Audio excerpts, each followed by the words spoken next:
And in today's video, I'm gonna be showing you guys the bike that got me second place at Unbound 200 last weekend. I'm gonna be showing you guys from the exact tires, tire size, the groups that I was running, the gearing I was running in the front and in the back, what I had on these bags right here.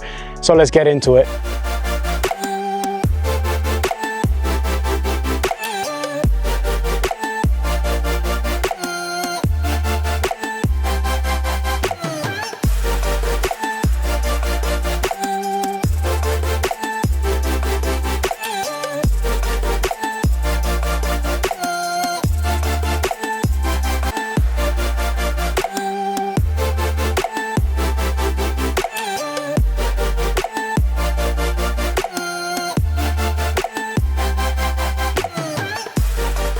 All right guys, so this right here is my Cervelo Aspero 5 and we'll go over the entire bike as I said before, but this is the bike that I rode exactly how you're looking at it right now, is exactly how I rode it at Unbound 200. And like I said before, I got second place on my age category, which was men's 16 to 29, and I also finished 7th overall out of, I think there was like 1,300 starters. And I don't know if you can tell from that far, but race did not go perfect, but it went as perfect as it could have gone. I had no mechanicals, which I was very stoked with. So like I said, I'm going to be showing you guys exactly what I rode, what I had in the entire bike for the whole ride. This bag right here, what I had in here, as well as here, tires, tire pressures, and all of that. So I'm gonna go get you guys a little bit of a closer look and we'll go over the entire bike, starting from the back over here and finishing at the front. All right, so like I said before, we'll start from the back over here.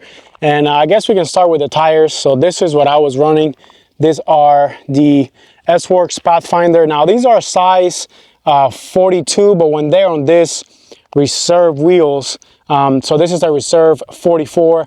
When this tire is on it, it measures out to 45. So, you know, a little bit wider than what they, 3 millimeters wider than what they actually show on the label, which is pretty good. This is the space that I had, not a lot to be honest, as well as down here if you can see. So not a lot of space, but we were lucky that there was no mud this year.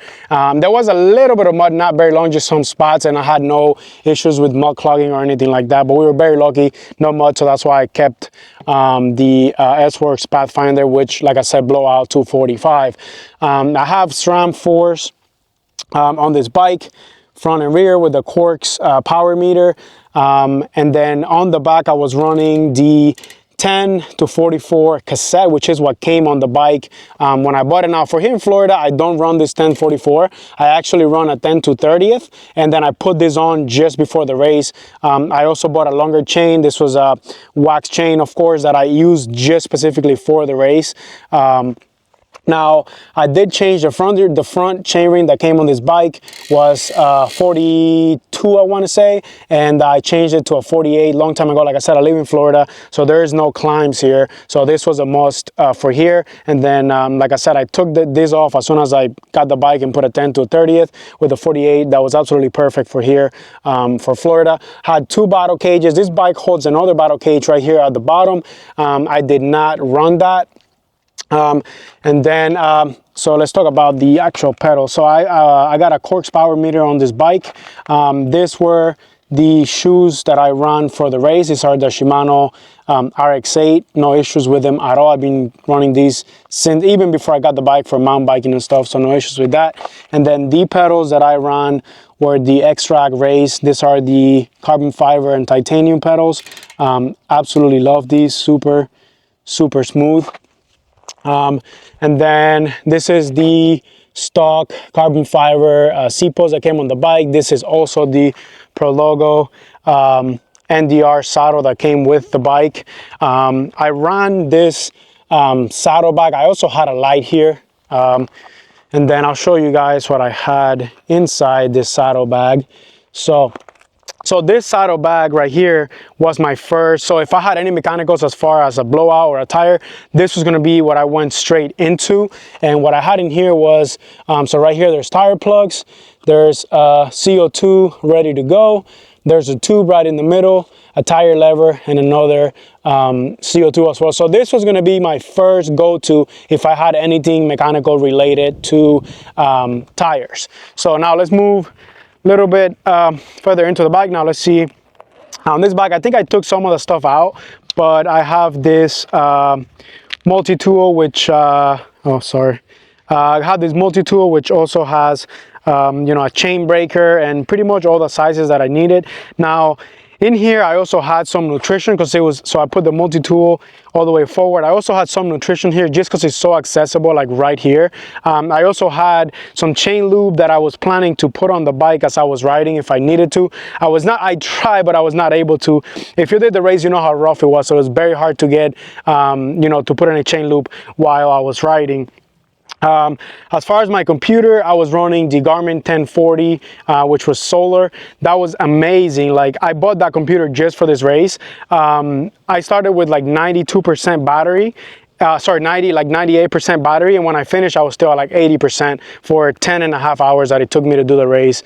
And then let's open up this front bag right here. So this was gonna be, like I said, more spares. There's another tube in here. I got a bunch of more CO2s right behind here. And then I also had some nutrition in here because I only had one teammate. So like I said, there's just CO2s, and I had some nutrition, but obviously I took that out. Because I only had one teammate helping me on the aid station, I wanted to have some extra nutrition in case I missed the feed or in case I didn't see him. So I had some extra nutrition in there for that reason. So front is also have a reserve. This is a 40. So these are the stock wheels that came on this Sparrow 5. And then same thing, the S-Works Pathfinder in a size 42, but they blow out to 45. Now, the bike has SRAM forks all around. And I was very, very upset about this right here. This was from, like I said, the race did not go perfect.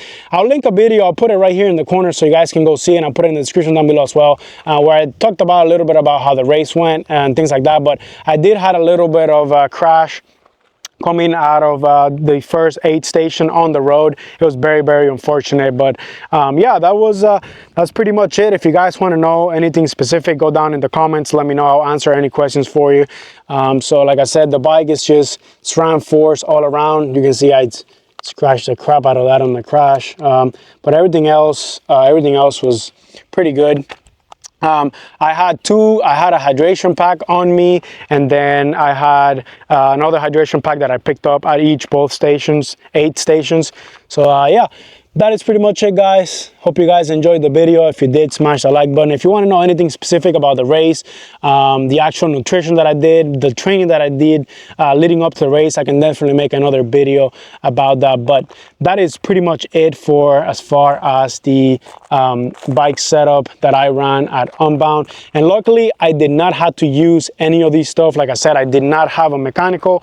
I did not have a single flat, which was crazy. There was so many people flatting and all that. So I was definitely very, very happy with that. But like I said, guys, that is going to be it for this video. Hope you enjoy it. And if you want to know anything specific about Unbound or any of my races coming up, I'm going to be at SBT Gravel next. I signed up for Leadville, but I did not get picked from the Lotto. So fortunately, I will not be there. I would have loved to. But with that out of the way, I'll catch you guys on the next one. Peace.